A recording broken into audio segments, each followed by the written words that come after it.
Okay, Stephen, you're our guest today, so I'm going to direct the first question to you, and that is about Japan's concept of the Indo-Pacific. This is obviously a term that is being used quite a lot, particularly in foreign policy and security discussions. So I'm wondering if you can give us an overview of Japan's use of the term, or does it have a coherent strategy in addressing the serious regional security and economic challenges? So thank you very much, Beck, and thank you very much, Consulate General Shimada, for hosting this event and our co-speakers. So I think when we're looking at Japan's free and open Indo-Pacific vision, there's a lot of different ways to think about it, but I think primary through the lens of security may be not the most constructive way to be thinking about how Japan is thinking about within the region, thinking about the region. And let me just illustrate. Last year, the bilateral exports between China and Japan was about 210 billion US dollars. And this is despite record unfavorable ratings of China in Japan. And I think this really represents the paradox that exists as Japan thinks about security within the region and the direction of a sustainable presence based on sustainable economic growth within the region. And it requires China. And we see year by year more and more investment in China by small and medium-sized enterprises and even large corporations. So I think it's very clear, it's important for us to understand that Japan's free and open Indo-Pacific vision is not a zero-sum approach to thinking about China. With that, how Japan is thinking about the region in general is what we call a multilateral, multi-layer form of cooperation within the region that includes trade, and this is illustrated by the Comprehensive, Progressive, and Trans-Pacific Partnership, the Regional Comprehensive Economic Partnership, both important trade agreements that do include, one includes China and one doesn't. Both agreements include one of Japan's closest partners within the region, Australia.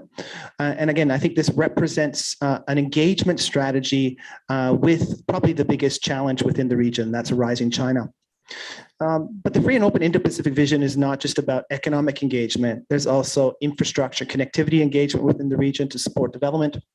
There's also strong initiatives such as the Resilient Supply Chain Initiative, which is focusing on diversifying selectively supply chains throughout the region.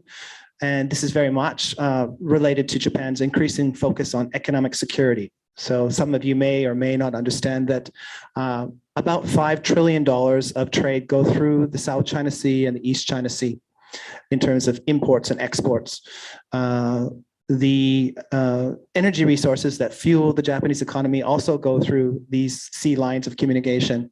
So from Japan's point of view, it's really critical to build resilience into their economy, and that includes what we call building resilient supply chains. So that's building supply chains through the Southeast Asia, South Asia, and building alternative production networks close to emerging middle-class regions, and that's here we're thinking about Southeast Asia and South Asia. But that does not mean decoupling from China. And I think this is an important distinction. Engaging with the Chinese economy, trying to embed the Chinese economy and the Chinese institutions in regional multilateral cooperative networks like the Regional Comprehensive Economic Partnership, while at the same time building some diversity to build resilience into Japan's economy and into its trading relations. Of course, there is a security side to the free and open Indo-Pacific, and that focuses on maritime security primarily, but also thinking about how the region's institutions are going to emerge and develop in the future. The Indo-Pacific region really has a paucity of institutions. And what I mean by that is rules-based, transparent, legal approaches to managing trade, to managing the digital economy, to managing even transnational diseases such as COVID-19. By investing in institutions and rules-based institution building within the Indo-Pacific, Japan hopes to use its free and open Indo-Pacific vision to build stability in the region, as the Consul General mentioned, but also to build more predictability and rules-based approaches to how we solve problems within the region.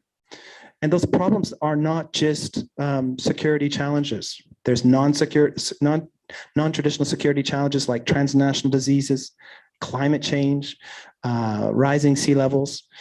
We have worries about more black swan events, the next COVID-19 pandemic. But how do we deal with refugee crises and others? And here we see Japan try to invest in other institutions like the Quadrilateral Security Dialogue, which aim to provide more public goods and some problem-solving mechanisms to deal with regional problems. So in short, I think it's the free and open Indo-Pacific vision of Japan can be understood through engagement, as I articulated through trade, through resilience and building a diverse supply chain network within the region. And lastly, deterrence, working within the US-Japan Alliance Partnership, building stronger partnerships such as the Australian-Japan Reciprocal Access Agreement and other reciprocal access agreements that are coming online, as well as investing in strategic partnerships that are meant to build shared values, shared norms, and again, contribute to institutions that will build more stability and peace in the region.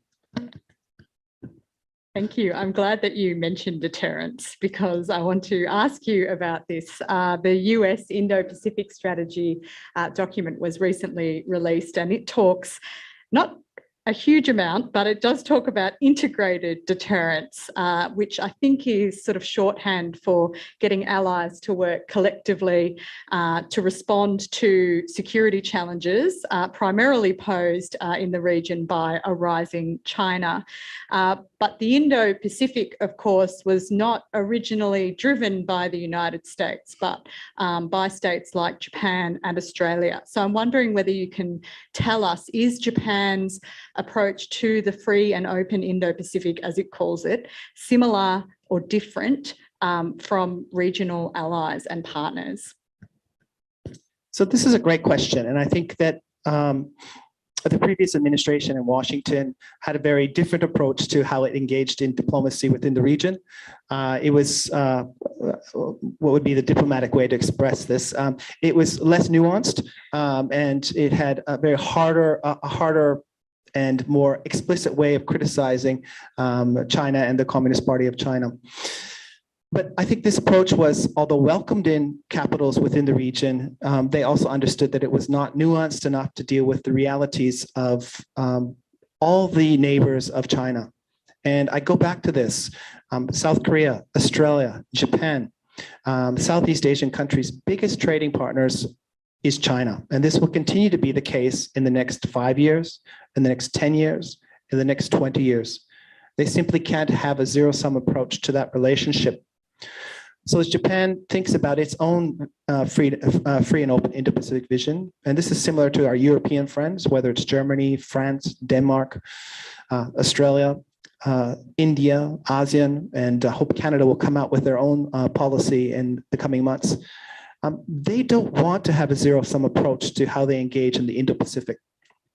They continue to see lines of convergence in terms of the trade benefits with China, but they also have concerns about how to deter some of the less desirable behavior that has emerged out of China, whether that's building artificial islands and militarizing them in the South China Sea, gray zone operations in and around the Senkaku Islands, or destabilizing the current status quo across the Taiwan Straits.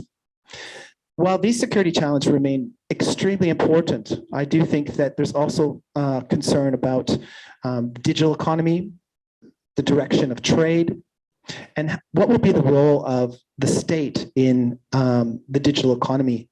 And here, I think when we're thinking about deterrence, we're not just thinking about military to military deterrence. We're thinking about how we can maintain our political systems to be free and open, to be protect the privacy of our citizens in a way that will maximize the prosperity that comes from these new digital economies, but at the same time potentially deters China or other states from using these kinds of digital economies to reshape the region's economic integration. So there's a lot there to think about, and I'm sure that Nick will have a few comments on all of these.